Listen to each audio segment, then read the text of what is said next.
Mengapa doktrin Monroe dijadikan kedok Trump melakukan imperialisme dan invasi militer?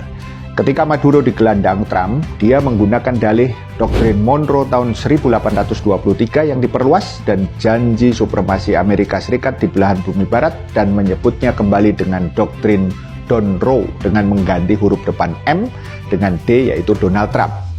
Apa yang sesungguhnya terjadi? Pertama, doktrin Monroe pada dasarnya menyerukan pembagian dunia ke dalam wilayah-wilayah pengaruh yang diawasi oleh kekuatan-kekuatan besar masing-masing. Presiden kelima Amerika Serikat, James Monroe, pertama kali mengemukakan gagasan tersebut pada 2 Desember 1823 di dalam pidato tahunan ketujuhnya tentang keadaan negara di hadapan Kongres Amerika Serikat. Meski doktrin itu baru dinamai sesuai dengan namanya beberapa dekade kemudian. Dalam pidato tersebut, Monroe memperingatkan negara-negara Eropa agar tidak mencampuri urusan di kawasan Amerika.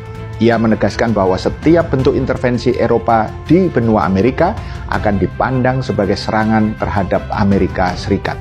Kedua, sebagai imbalannya, Monroe berjanji bahwa Amerika Serikat akan mengakui dan tidak mencampuri koloni-koloni Eropa yang sudah ada maupun urusan dalam negeri negara-negara Eropa, yang pada prakteknya juga hanya omong kosong belaka. Namun, ia menegaskan bahwa Amerika Utara dan Selatan tidak lagi terbuka untuk kolonialisasi baru oleh kekuatan Eropa manapun. Dalam banyak aspek, doktrin Monroe bertujuan mempertahankan status quo di kawasan Amerika sekaligus menuntut agar Eropa melepaskan keterlibatan lebih lanjut di wilayah itu. Ketiga, pada tahun 1904, Presiden Theodore Roosevelt menambahkan apa yang dikenal dengan Roosevelt Corollary dalam doktrin Monroe. Tambahan ini menegaskan hak Amerika Serikat untuk melakukan intervensi di negara-negara Amerika Latin guna mencegah campur tangan Eropa, terutama dalam persoalan utang dan ketidakstabilan demi menjaga stabilitas dan melindungi kepentingan Washington yang ada di belahan barat.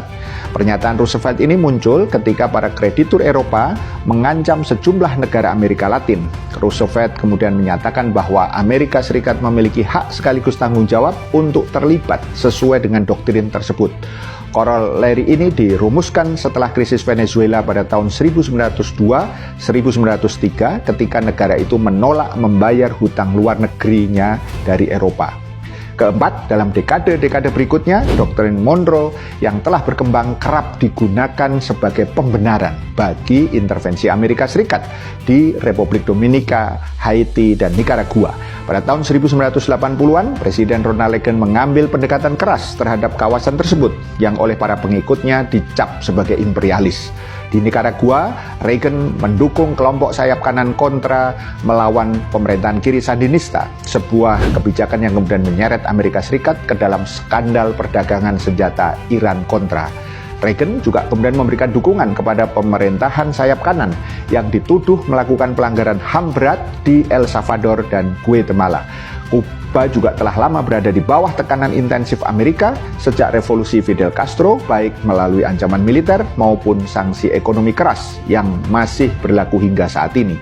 Selain itu, terdapat laporan mengenai upaya-upaya untuk memicu kudeta terhadap pendahulu Maduro di Venezuela, yaitu Hugo Chavez, sebelum ia meninggal dunia pada tahun 2013. Kelima, siapa yang memberi hak sepihak bagi Amerika dengan kedok doktrin Monroe-nya yang diperluas untuk gentayangan dan melakukan kebrutalan dan kejahatan politik di Amerika Latin maupun di tempat lain yang konon dianggap halaman belakangnya, yaitu backyard-nya Amerika, dan juga di berbagai tempat lainnya.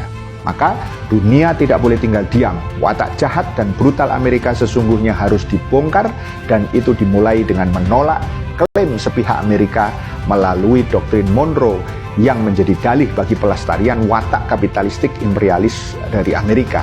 Diperlukan kekuatan negara adidaya baru yang mumpuni, baik dari segi kekuatan ideologi, kekuatan politik, kekuatan ekonomi, dan juga kekuatan militer yang akan menghentikan kebiadaban dan kejahatan Amerika. Jawabannya, sesungguhnya itu ada dalam Islam dan kaum muslimin yang bangkit. Paham sampai di sini? Salam melek politik.